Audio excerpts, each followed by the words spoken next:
suiciders to kill innocent life, who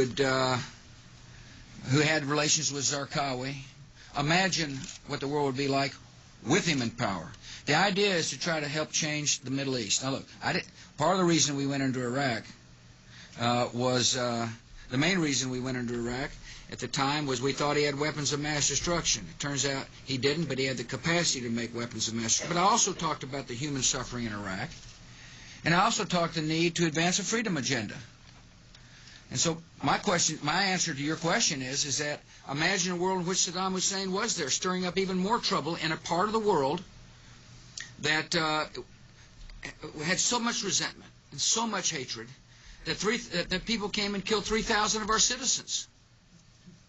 You know, I've heard this theory about, everything was just fine until we arrived, and kind of stir up the hornet's nest theory.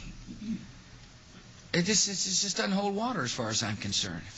The terrorists attacked us and killed 3,000 of our citizens before we started the freedom agenda in the Middle East.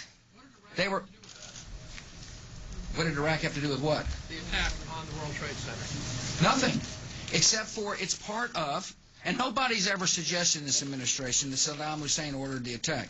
Iraq was the lesson of September 11th is take threats before they fully materialize, Ken.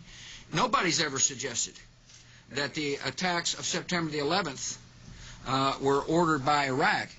I have suggested, however, that resentment and the lack of hope create the breeding grounds for terrorists who are willing to use suiciders to kill to achieve an objective. I have made that case.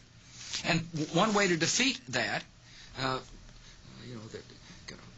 defeat resentment, is with hope. And the best way to do hope is through a form of government. Now, I said going